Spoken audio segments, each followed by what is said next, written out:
প্রতিদিন তো নিজেদের জন্য ইফতারি কিছু না কিছু করি, তো আজকে ভাবলাম পাড়া প্রতিবেশী ও মসজিদের জন্য কিছু ইফতারের আয়োজন করলাম। বাজার করা হলো, এবার রান্নার পালা। বাবুল বাবুর্চির হাতে স্পেশাল তেহেরি রান্না থেকে শুরু করে মসজিদে ইফতার পাঠানো সব কিছু কিন্তু শেয়ার করবো আজকের ভ্লগে। ও ননদদের সাথে আমি একসাথে ইফতার করা ও তাদেরকে কি গিফট করলাম, তারা কেমন কি খুশি হলো, সব কিছু শেয়ার করবো এই ভিডিওর মাধ্যমে। আসসালামু আলাইকুম, কেমন আছেন সবাই? তো আজকে যেহেতু বাড়িতে ইফতারের আয়োজন, তো আজকে খুব সকালে উঠে পড়লাম। তো উঠে দেখি জানালা খুলে যে একটু অন্ধকার অন্ধকার ভাব। নিজের ঘরের সমস্ত কাজ বাজ শেষ করে তারপরে এই যে জানালা খুলে দিয়েছি, সব জানালা। তো ভোরবেলা দেখি যে এই জানালা খুলতেই ডেস্কে কিন্তু হাজির হয়ে গেছে আমাদের উঠানে। আর উঠান বাড়িঘর সব কিছু ঝেড়ে পরিষ্কার করে রেখেছি, যেহেতু আজকে একটা ইফতারের আয়োজন। যদিও আমি রান্নাবান্না না করি, কিন্তু দায়িত্ব কিন্তু আমার কাঁধে অনেক ছিল। এই মুহূর্তে যে বাবুল বাবুর্চি এসে এই যে পানি ধরা শুরু করে দিয়েছে, আর এই যে এদিকে মাংস কাটাকাটি শুরু করে দিয়েছে, মুরগির মাংস। আজ রান্নার দায়িত্ব সামলাচ্ছেন আমাদের বাবুল বাবুর্চি। তো আমাদের পারিবারিক যতই অনুষ্ঠান হোক না কেন, বিয়ের অনুষ্ঠান বলেন, ইফতার অনুষ্ঠান, সব কিছুই কিন্তু রান্না করানো হয় এই বাবুর্চিদেরকে দিয়ে। এই বাবুর্চির হাতের স্পেশাল তেহেরি, বিরিয়ানি এবং ঝাল পোলাও যাই বলেন না কেন অনেক সুস্বাদু হয়। আর এইদিকে মাংসর ঘ্রাণে দেখেন কুকুররা এসে কিন্তু ভিড় করেছে আমাদের এখানে। অন্যদিকে এই যে মুরগির কলিজা গিলা কিন্তু পরিষ্কার করানো হয়েছে লোক দিয়ে। আর এইদিকে দেখেন মাংস কিন্তু ভাজার জন্য তেল গরম করা হচ্ছে কড়াইতে। বড় ডেক্সিতে করে তেহেরি রান্নার সেই দারুণ দৃশ্যগুলো একটু আপনাদের সাথে শেয়ার করলাম। বিরিয়ানি রান্না করলে রান্নার সুবাসে পুরো বাড়ি কিন্তু করে ঘ্রাণে। আর বিরিয়ানি রান্না করলে তো এক বাড়ি থেকে আর এক বাড়ি কিন্তু ঘ্রাণ চলে যায়। আর দেখেন এই যে মাংস ভাজা শেষে খুব তাড়াতাড়ি করে কিন্তু রান্নাটা কিন্তু শেষ হয়ে গেছে। এক ডেকচি কিন্তু দমে রাখা হয়েছে, আর এক ডেকচি কিন্তু দম দেওয়া হবে। যারা রান্না করার টেকনিক জানে তাদের কিন্তু রান্না করতে সময় লাগে না, আর বিরিয়ানিটা কিন্তু দ্রুত হয়ে যায়।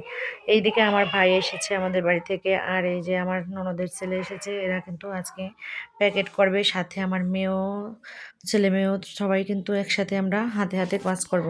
এইদিকে মসজিদের যে ডেকচিটা দেওয়া হবে, তো সেটা আপনাদেরকে একটু খুলে দেখাই, দেখেন কত সুন্দর হয়েছে। তো গোশ দিয়ে কিন্তু পরিপূর্ণ ছিল, দুটো ডেকচিতে কিন্তু খুব সুন্দরভাবে মানে গোশ দেওয়া হয়েছে আলহামদুলিল্লাহ। আর অন্যদিকে বাড়িতে পাড়া প্রতিবেশীদেরকে যে ইফতারিটা দেওয়া হবে, সেগুলো প্যাকেট বের করে যে আমার ননদের ছেলে কিন্তু রোজা রেখে দেখেন কত কষ্ট করে এই ইফতারিটা সাজানো হয়েছিল। সাথে আমার ভাইও কিন্তু হেল্প করছিল। নিজেদের ইফতারের আগে এই যে বাড়ি বাড়ি পাড়া প্রতিবেশীদেরকে ইফতার বিলো করাও কিন্তু একটা গুরুত্বপূর্ণ দায়িত্ব। বাইরে যেহেতু রান্নাটা হয়েছে, তো ইফতারটা সাজানো কিন্তু মানে বাইরে হয়েছে। তো এই যে আমার ভাই মাদুর বিচে দেখেন সুন্দর করে প্যাকেট করতেছে, আর এই যে ছোটরা কিন্তু দেখতেছে আমার যা ভিডিও করতেছে। এই দিকে আমার মেয়ে দেখেন ব্যাগ দিয়েও সাহায্য করতেছে। মোটামুটি আমরা কিন্তু সবাই কিন্তু হাতে হাতে কাজ করছি সবাই। এইদিকে প্রথম যে প্যাকেটগুলো করা হয়েছে, সেই থেকে 2টা প্যাকেট কিন্তু হুজুরকে দেওয়া হয়েছে।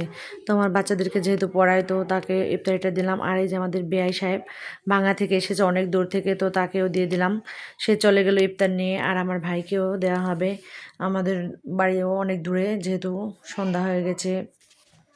আর এদিকে আমাদের ইফতারের কিন্তু বেশি সময় বাকি ছিল না, তো যতগুলো বাড়ি দেওয়া হয়নি সেগুলো পাঠানো হবে। তো কিছু কিছু ইফতারি মানে যেগুলো প্যাকেট কমপ্লিট করা হয়েছে, সেগুলো ডিশে করে করে আমরা পাঠাচ্ছি বাড়িতে। আর এই যে আমার ভাগিনা দেখেন কত কষ্ট করে ইফতারিগুলো ওই যে প্যাকেট করতেছে রোজা রেখে।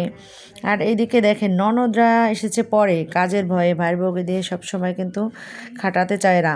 তো কাজ শেষ এখন চলে এসেছে। আর এইদিকে যতগুলো ইফতারি আমাদের সাজানো হওয়া মাত্রই কিন্তু এই যে ডিশ ভরে ভরে বাড়িতে পাঠানো হচ্ছে। ছোট বড় সবাই আমরা হাত লাগিয়ে লেগে কাজ করতেছি।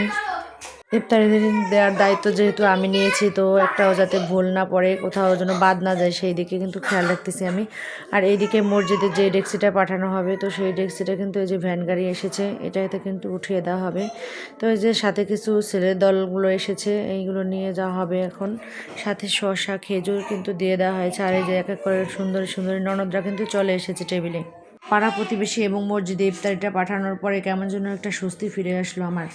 পাড়া প্রতিবেশী ও আত্মীয় স্বজনকে ইফতারি বিলি করার পর দায়িত্বটা কিছুটা কমলো কাঁধ থেকে। তারপর ঘরেও কিছু কাজ করলাম, যাকে নিয়ে এই যে ইফতারিগুলো সাজালাম, শরবত দিয়েছিলাম। তারপরে এই যে প্লেটে প্লেটে বিরিয়ানি দিয়েছিলাম। আজ বিশেষ কিছু করি নাই, শরবত ছিল, বিরিয়ানি ছিল এবং খেজুর ছিল কিছু। ননদের সাথে গল্প আর হাসাহাসি করে কিন্তু খুব দ্রুত সময়টা কেটে গেল।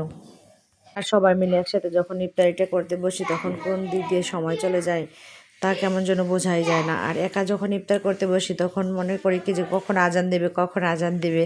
এটা কার কার হয় অবশ্যই কমেন্টে কিন্তু জানাবেন। আমার কাছে এরকম মনে হয়। আর এই যে সবাই কিন্তু রেডি অবশেষে ইফতার করার জন্য। আজান পড়ার পর আমরা সবাই মিলে একসাথে ইফতার করার পর এই যে ননদদের হাতে এই যে কিছু গিফট তুলে দেওয়া হলো। ননদদের জন্য কিছু 3 পিস আনা হয়েছিল। তো সেগুলো এই যে তুলে দেওয়া হলো তাদের হাতে। দেখেন 3 ননদে কিন্তু তাদের ভাইয়ের দেওয়া উপহার পেয়ে কিন্তু খুবই খুশি। তো 2 যা উপস্থিত থেকে আমরা কিন্তু তাদের হাতে উপহারগুলো তুলে দিলাম। তারা কিন্তু খুবই খুশি হয়েছে। রমজানে সবার সাথে আনন্দ ভাগাভাগি করে নেওয়া এবং একসাথে ইফতার করার আনন্দটাই কিন্তু অন্যরকম ছিল। তো আপনারা কে কেমনভাবে শেষ ইফতারটা সবার সাথে কেমন করে কাটালেন অবশ্যই কমেন্টে জানাবেন। আর সবাইকে ঈদ মোবারক।